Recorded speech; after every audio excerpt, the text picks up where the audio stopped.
Wow. It's been so long since I've done a YouTube. I almost forget how. It's weird to not do a live with people on the other side. But I didn't want to have like all the comments in the way to get me distracted, to respond to people, to sidetrack me because I get distracted easily enough by myself. So happy Saturday. It's Saturday in Dallas, Texas today, and I did not accomplish everything I wanted to accomplish today. It's been getting a little cooler, and so I thought, I need to get everything kind of winterized. And I don't have that much time because if you don't know, hi, I'm Rhonda, and I'm a full-time college student. And then, like, also, is it part-time social media? It's a lot of hours social media, along with everything else that goes on in life that you have to do, like the yard and the house and make your bed and all that. So I changed the curtains out today because it's getting cooler and I wanted to put up the thicker ones to, you know, so not so much cold air is drafting in the windows. And then I wanted to winterize the shed that I have out here. If y'all are familiar, the feral cats, it's like during the wintertime, it's a greenhouse slash feral cat house where everybody goes to get warm. But it needs to be like, vacuumed up, get all the cobwebs out of there and all that stuff and get ready for the winter. And then there's a bunch of windows because it used to be an old chicken coop. So I need to go around and we found this styrofoam stuff that has like plastic on both sides.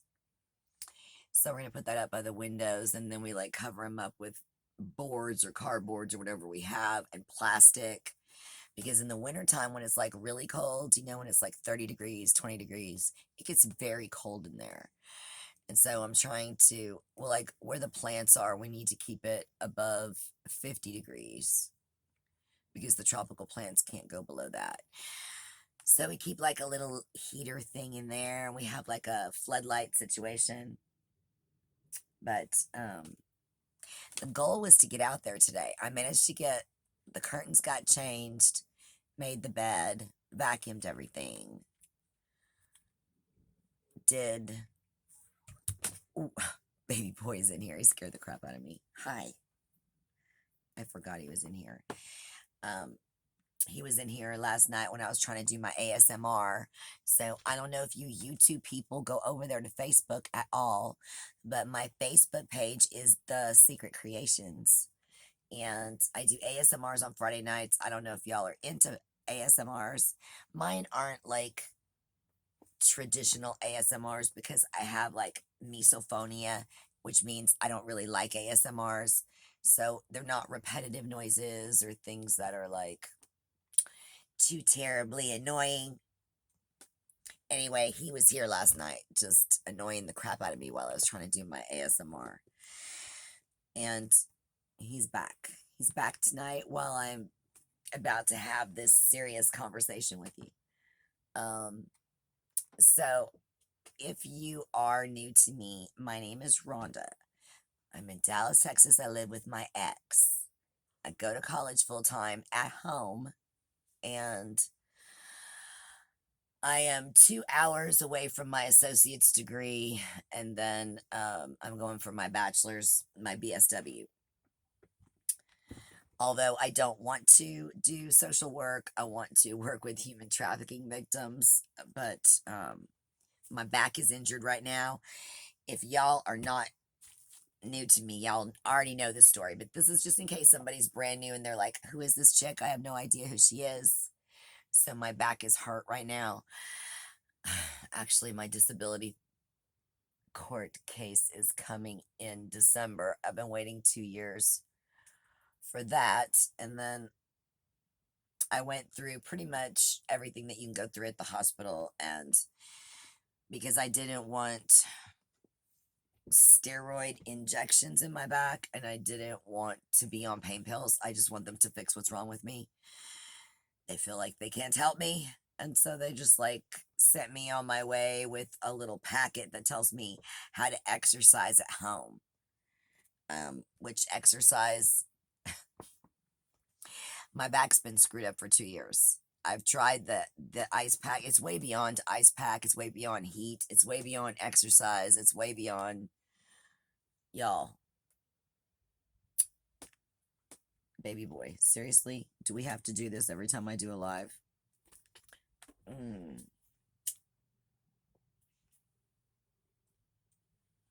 I'm hoping the smoke will keep him away at this point. My cats don't like smoke. I'm hoping this will make him go sit on the other side of the studio so that we can have this conversation. He's a male. He's fixed, but he doesn't have manners, and he doesn't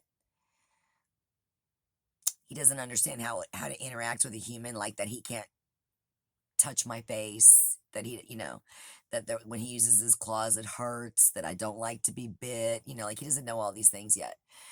He's learning, but he doesn't know all these things yet.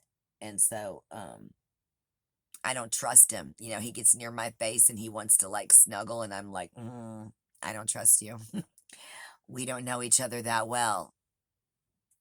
And he's not usually that snuggly when he's outside, but when he comes inside with me, all of a sudden he wants to, hug me and love me. But, I'm still like, I don't know if we should be that close. I'm just saying. Okay, so I came on to YouTube today to talk to you about a serious subject that I don't think I've gotten to on my other YouTubes.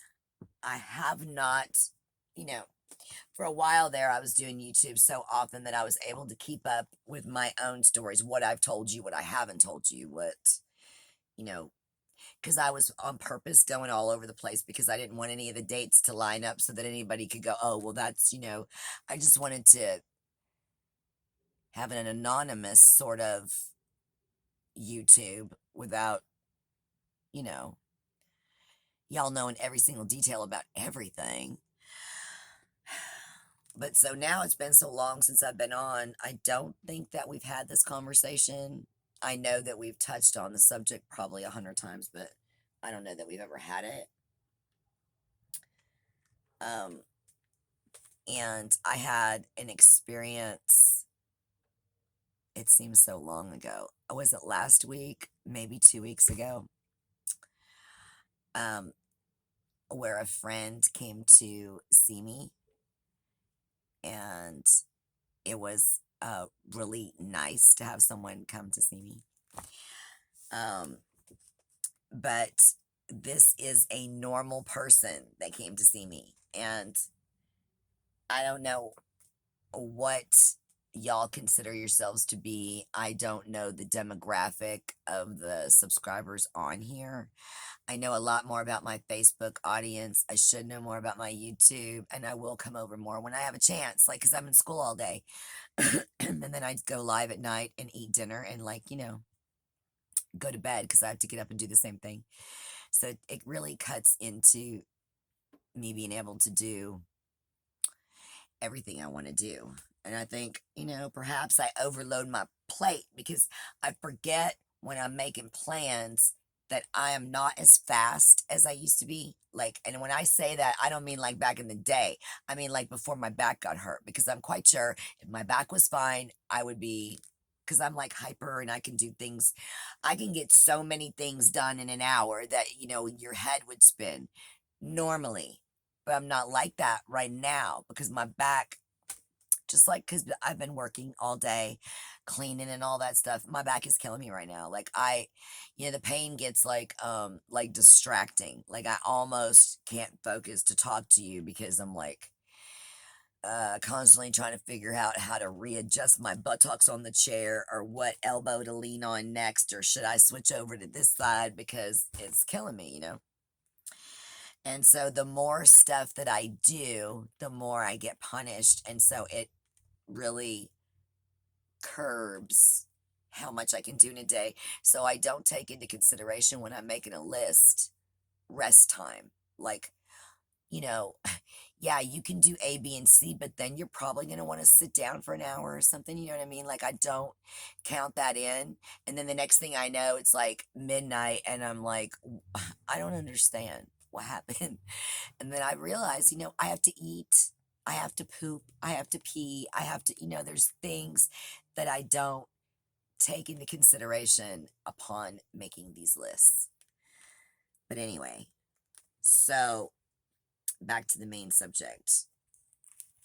AKA Killa over there finally left me alone. So I've had this problem for years and years, and I really don't see it going away anytime soon. But it's very, I don't know if uncomfortable is the right word. There might be a better word, but I don't know what it is. It's unfamiliar, might be a better word, for me to be around so-called normal people. People that have never been to jail, okay? People that have never done much of anything wrong. People that have never been in domestic battles, people that have never been in a fight, people that have,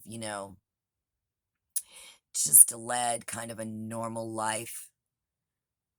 It's uncomfortable to be around those people or unfamiliar, and it's hard to associate or relate when you're just talking about normal things, like, in high school when we went to prom, blah blah blah. Didn't go to prom. When I had my first child, never had kids.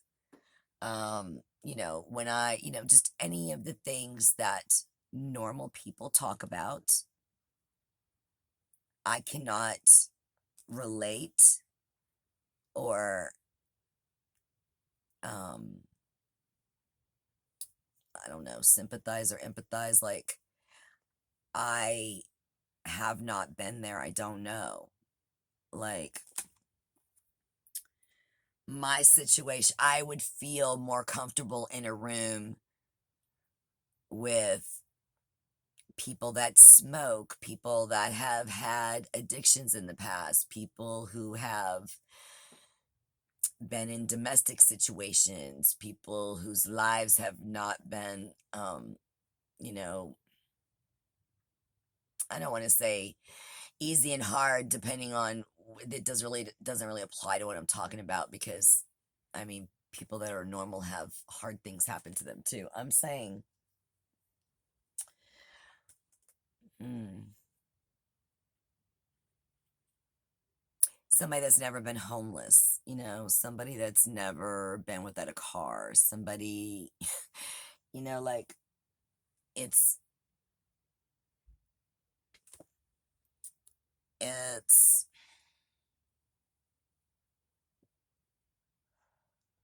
it's hard to censor yourself in a way that, like, you don't want to just shock them completely when you talk, but sometimes when you do, you realize, like,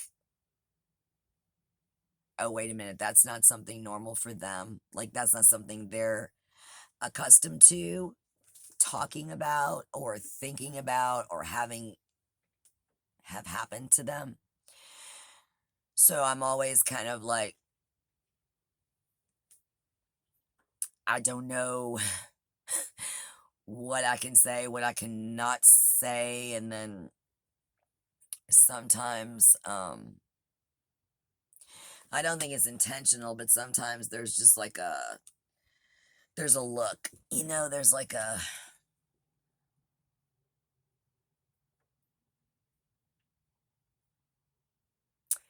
there's just a look.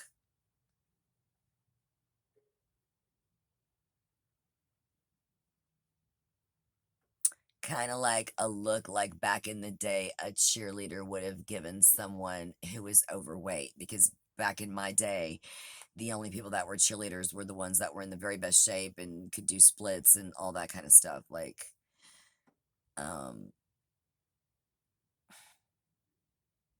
There's just a look. It's just, you know, a lot of people base their communication with other people on words. And those of us who have been through a lot of traumatic things really don't listen to a whole lot of words as much as we are watching your behavior, your tones, the things that you choose to say and not say, the way that you look, the way that you blink, the way that you turn your head, the way that you breathe, like the way that your eyes look up and look away, or look down and look away, or just like whatever it is, eye rolls, like highly sensitive to all that stuff. Like, you don't have to have a conversation with me. You can sit across the room from me and I'll tell you, pretty much what you're thinking, you know what I mean? So I get a little frustrated when people are like in the midst of defending themselves, say something like, well, I didn't say anything, or I didn't say that. It doesn't matter. It was all over your face. You know what I mean? It was all over your mannerisms. It was all over that shoulder shrug. It was all over that toss of the hair. It was all over, like I saw that. You know what I mean? So I'm so I don't think that people know that you're picking up on that stuff, and they're just saying what they normally would think or do. And I'm sitting there going, "Oh my God," just like horrified. Like, I just saw how you looked at me, or I know what you just ran through your mind, or I just, like, it almost sounds like paranoia while I describe it out loud, but it's not a feeling that occurs when you're around other people that are not the same as you, because we're all different, but that have been through the same things. Like, it may be uncomfortable for some people to be around somebody who's been in prison. I'm not, and I haven't been to prison, but I'm not uncomfortable around because I've known a lot of people that have been to prison. And uh, so I don't have that stigma in my head, maybe. Um, I've been homeless, so I don't have a judgment of homeless people. I've had addictions, obviously still do, so I don't have judgments about that. And I also don't consider, um,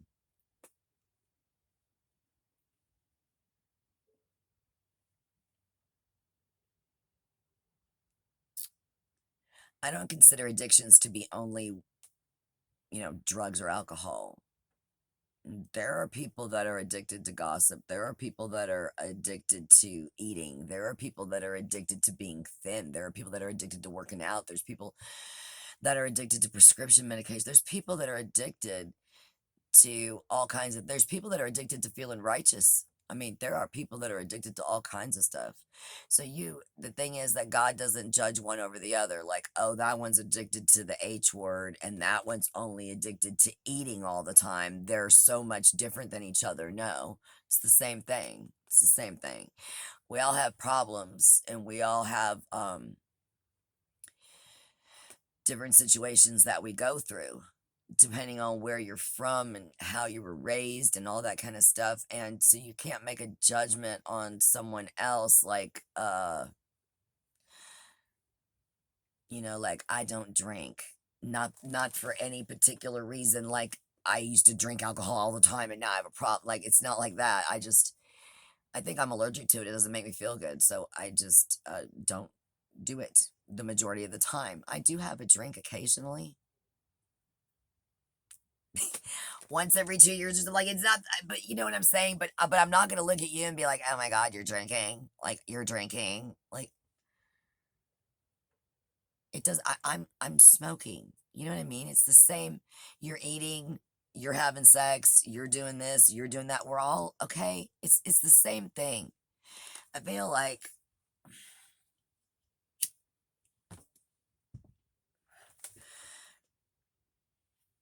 that's why it's hard. I think that it's odd. There's some wisdom that comes with traumas that if you haven't been through different types of traumas, that you don't pick up. And there's some things that you don't get out of a book. I mean, everybody knows that. Um, if you ever watch one of those movies where there's like a street kid, like maybe they're 10 years old, but they're on the street all the time, like they know everything. They know everything going on. They know how to do stuff. They know where to go in, where to go out, where to get deals, where to do this, where to do that, where, who to talk to, who not to. They're like wiser than their years at 10 years old. Like certain experiences make you, street smart is a very general term, but street smart, and that's not something you can learn in a book. You know what I mean? So when you're around other street smart people, it's like, oh, like we all understand each other. But when you're around a normal person, it's